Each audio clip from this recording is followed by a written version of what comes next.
အားလုံးပဲမင်္ဂလာပါရှင် KK Story Channel မှာကြိုဆိုပါရစေဒီကနေ့မှာတော့မာနာကြောင့်လမ်းမခဲ့ရသောချင်းတိငယ်လေးရဲ့အကြောင်းကိုပြောပြပေးသွားမှာဖြစ်ပါတယ်တခါတုန်းကတစ်ပင်ကြီးတဲ့ထူထပ်ပြီးတာယာတဲ့ဒေါအုပ်ကြီးတစ်ခုရှိခဲ့ပါတယ်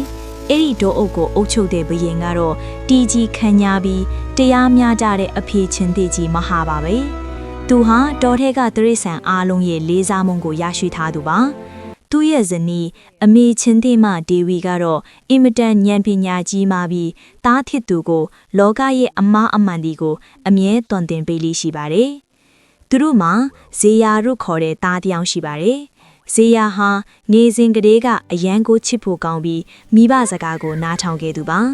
ဒါပေမဲ့သူဟာတခေးသေးအရွယ်ရောက်လာပြီးကိုခန္ဓာတန်မာထွားကြိုင်လာတဲ့အခါမှာတော့သူ့ရဲ့စိတ်နေစိတ်ထားတွေကပြောင်းလဲလာပါတော့တယ်ဇေယာဟာတောထဲမှာသူ့ထက်တန်မာတဲ့သူမရှိတော့ဘူးလို့ထင်လာပါတယ်။တနေ့မှာအဖေဖြစ်သူမဟာကဇေယာကိုခေါ်ပြီးအမဲလိုက်နီးနဲ့တောရဲ့နီးဥပဒေတွေကိုတင် जा ပေးပါတယ်။ဒါချင်းတဲ့ဆိုတာခွန်အားရှိုံနဲ့မပြီးဘူး။တီးခန့်ခြင်းနဲ့ဉာဏ်ပညာလည်းရှိရမယ်လို့အဖေကဆုံးမပါတယ်။ဒါပေမဲ့ဇေယာကစိတ်မရှိစွာနဲ့အဖေကအိုနေနီးအခုခေတ်ကခွန်အားရှိတဲ့သူကအရာရာကိုဆုံးဖြတ်တာကျွန်တော်လက်သေးတွေကဘသူ့ကိုမှဆိုနှိမ်နှင်းလိုက်တယ်လို့ပြန်ပြောခဲ့ပါတယ်။အမီဖြစ်သူဒီဗီကဒါမိဘကိုဒီလိုမပြောရဘူး။ငါတို့ကသားကိုအန်ဒီယေကိန်းအောင်လမ်းပြနေရပါလို့ချော့မော့ပြောပြီးမဲ့ဇေယာကနားမဝင်တော့ပါဘူး။ဇေယာဟာမိဘတွေရဲ့စကားကိုလစ်လျူရှုပြီးသူ့ဘာသာသူအမဲလိုက်ထို့တောနတ်ထဲကိုထွက်လာခဲ့ပါတယ်။လမ်းမှာသူဟာအားနေတဲ့တရိษံဒီကိုနှိပ်စက်ပြီးငါကနောင်တစ်ချိန်မှာဒီတောရဲ့ဘရင်ချွတ်မိတ်သူပဲလို့ကြွေးကြော်ပါတယ်။အိမ်ပြန်ရောက်တဲ့အခါအမေကတာဒီနေ့တခြားတရိษံဒီကိုအနိုင်ကျင့်ခဲ့တယ်ဆိုအဲ့ဒါဘရင်တယောက်ရဲ့ကြီးဝေမဟုတ်ဘူးနော်လို့တတိပေးပါတယ်။ဇေယာကဒေါသတကြီးနဲ့တော်စားမအမေကျွန်တော်ကိစ္စကိုလာမပါနဲ့အမီတို့ကကျွန်တော်ကိုအမြဲတမ်းကလေးလိုပဲဆက်ဆံနေတာကျွန်တော်ဒီအိမ်ကနေထွက်သွားတော့မယ်လို့အော်ဟစ်ပြီးမိဘတွေကိုကြောကိုင်းကထွက်ခွာသွားပါတော့တယ်အဖေနဲ့အမေချင်းသေးကြီးတို့မှာတားအတွက်ရင်ထုမနာဖြစ်၍ကြံရစ်ထရပါတယ်ဇေယာဟာတောနတ်ထေးရဲ့အခြားတစ်ဖက်ကိုရောက်တဲ့အခါအစာရှားတဲ့ဒေတာတစ်ခုကိုရောက်သွားပါတယ်ခွန်အားသာရှိပြီးအတွေ့အကြုံမရှိတဲ့ဇေယာဟာကြီးမားတဲ့ကျွဲတိုင်းအုပ်ကြီးတစ်ခုကိုတယောက်တည်းတိုက်ခိုက်ဖို့ကြိုးစားပါတယ်။ဒါပေမဲ့အဖေတင်ပေးခဲ့တဲ့အုပ်စုညက်လှုပ်ဆောင်ခြင်းနီးလန်းကိုဒူမေးလို့ယုံနေခဲ့ပါတယ်။ကျွဲတိုင်းတွေရဲ့ဝိုင်းဝန်းတိုက်ခိုက်မှုကြောင့်ဇေယာဟာအပြင်းထန်ထန်ရသွားပါတယ်။သူဟာအားနေပြီးလဲကျနေချိန်မှာမိခွေးအုပ်တအုပ်ကသူ့ကိုဝိုင်းလာပါတယ်။ကြည်စံ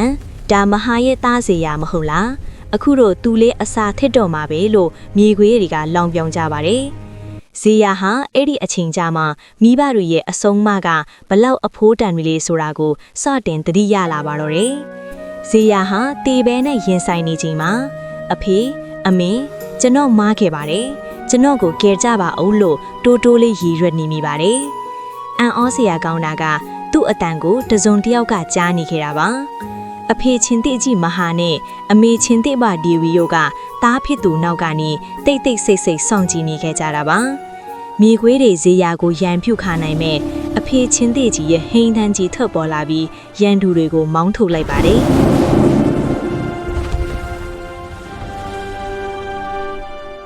ဒဏ်ရာတွေနဲ့နာကျင်နေတဲ့ဇေယာကိုအမိဖြစ်သူကကျင်နာစွာနဲ့လျာနဲ့လက်ပြီးနှိပ်သိမ့်ပါတယ်ဇေယာဟာအိမ်ကိုပြန်ရောက်တဲ့အခါမိဘနှစ်ယောက်ရဲ့ခြေထဲမှာဒူးထောင်းပြီးတောင်းပန်ပါတယ်။အဖေနဲ့အမေကိုမလေးမစားလွတ်ခဲ့မိရဲ့အတက်ကျွန်တော်အယမ်းနောင်တရပါတယ်။ကျွန်တော်ရဲ့မာနတွေကကျွန်တော်ကိုမျက်စိကွယ်စေခဲ့တာပါလို့မျက်ရည်ကျရင်းပြောပါတယ်။အဖေချင်းသေးကြီးကငါသာလောကမှာခွန်အားထက်ဂရီးကြီးမြတ်တာကမေတ္တာတရားနဲ့ကျေးဇူးတရားပဲ။အမားကိုသိရင်ပြေနိုင်ဖို့ကအရေးကြီးတယ်လို့ပြန်ပြောပါတယ်။အဲ့ဒီနေ့ကစပြီးဇေယာဟာမာနတွေကိုစွန့်လွတ်ပြီးမိဘစကားကိုနားထောင်ကတောအုပ်တစ်ခုလုံးကချစ်ခင်ရရဲ့မင်းသားတယောက်ဖြစ်လာပါတော့တယ်။ဒီပုံပင်လေးကိုနားထောင်ပေးခဲ့တဲ့အတွက်ကျေးဇူးတင်ပါတယ်။ဒီဗီဒီယိုလေးကိုနှစ်သက်တဲ့ဆိုရင် like ပေးခဲ့ဖို့နဲ့တင်းရဲ့တငယ်ချင်းလေးကိုမျှဝေပေးဖို့မမေ့ပါနဲ့အောင်နော်။နောက်ထပ်လေးဘဝအတွက်ခွန်အားချစ်စီမဲ့ပုံပြင်တွေနားဆင်ဖို့ကျွန်တော်ရဲ့ channel ကို subscribe လုပ်ထားပေးပါအောင်ခင်ဗျာ။ အားလုံးပဲမာနတွေကိုစွန့်လွတ်ပြီးမိဘစကားကိုနားထောင်တဲ့တားကောင်းသမီးရတနာလေးတွေဖြစ်ကြပါစေ။ Bye bye